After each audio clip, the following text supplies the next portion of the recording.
This is how my hair used to look. At ngayon, eto na ang hair ko.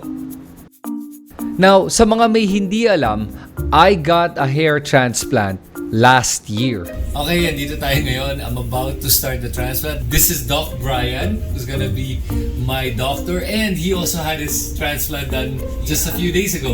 So kaya may confidence ako gawin to dahil sa kanya. Let's go! And I'm going to share with all of you guys kung ano ba yung experience ko with a hair transplant at ano ba yung mga tips na mabibigay ko sa mga tao ngayon that's experiencing hair loss. I actually started experiencing hair loss siguro mga 7 or 8 years ago. Around, if I remember correctly, it was around 2015 to 2016. At nalaman ko na may hair loss problem ako nung nagigising ako sa umaga tapos nakikita ko yung pillow ko punong-puno ng hair. Not only that, when I take a shower, I would see hair on the drain.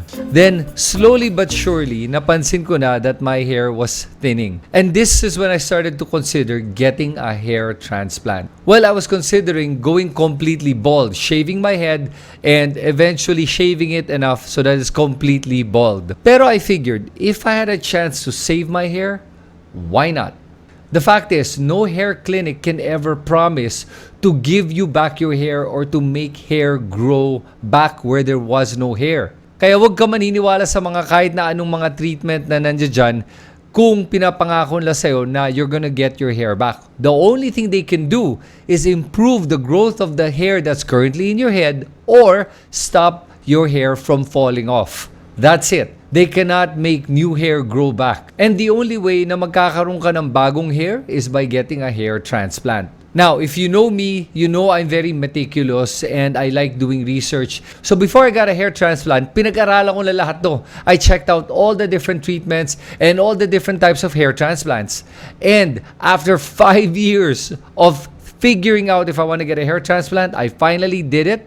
And I got it with Clinique De Paris in Makati, in the Philippines. And this is why. The one thing na nag-convince sa akin to finally get a hair transplant after 5 years is the new technique called DHI, which is direct hair implantation. The difference between that and the old way of doing it, ang FUT is follicular unit transplant, which is taking a strip of your head from the back, that's the donor area, and then implanting each one on the recipient area.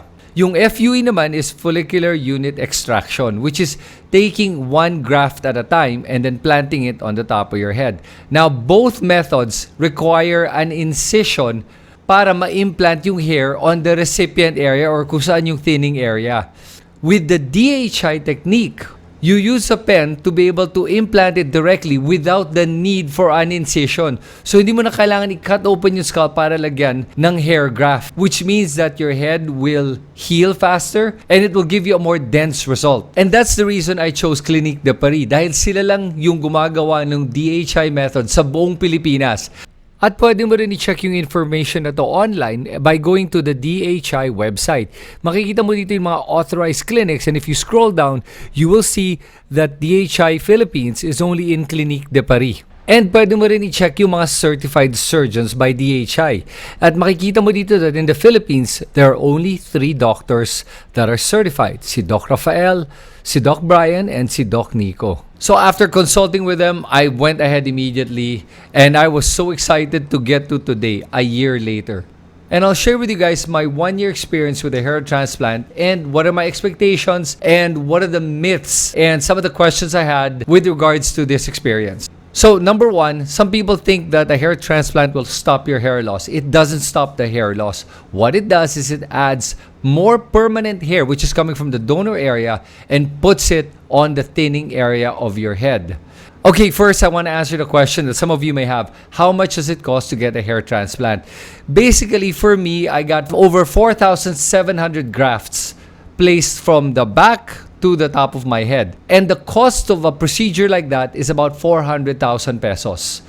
Is it worth the investment? Absolutely, because this will last you a very long time. I would say it is the best investment I've ever made.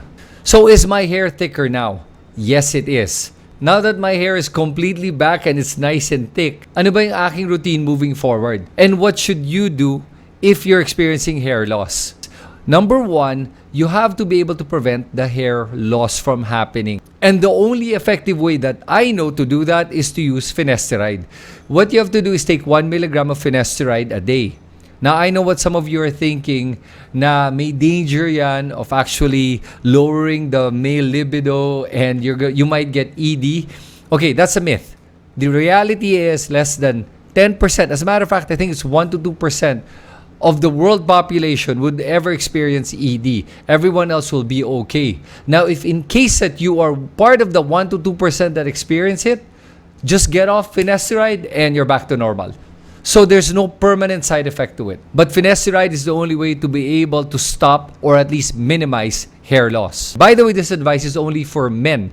I don't advise women to take finasteride. I think you should consult your doctor if you have hair loss as a woman because there's a different treatment for that. Use minoxidil. And I use minoxidil because minoxidil is proven to help hair growth and to strengthen your hair. And I actually use the minoxidil foam versus the oil dahil ginamit ko na yung oil before at napansin ko with the oil, parang kumakati yung aking scalp.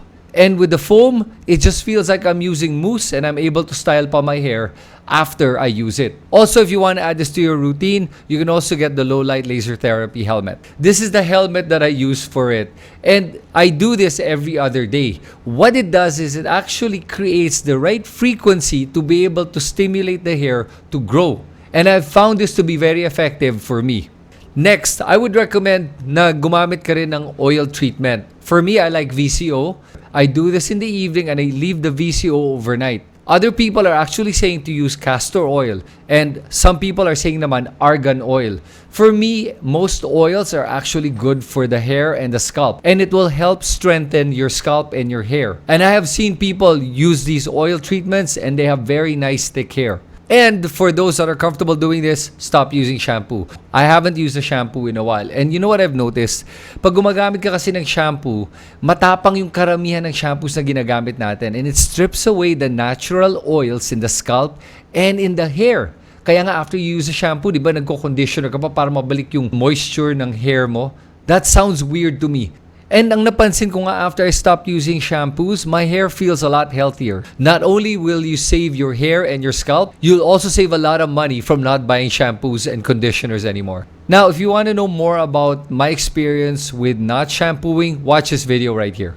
And after doing all of that and you're still not satisfied with the results of your hair, then you can consider getting a hair transplant. Now, what I would recommend is consult with the people in Clinique De Paris. Have them look at your hair, tapos dun mo malalaman if you should get a hair transplant or not. So I hope this video has been able to help you guys decide if a hair transplant is for you or not. Now, if you have any questions, feel free to write them in the comment section below. And if you like content like this, feel free to subscribe to my YouTube channel and click on the notification bell so you're notified of my latest videos. Thanks so much, everyone. This is Christian. I'll see you in the next video.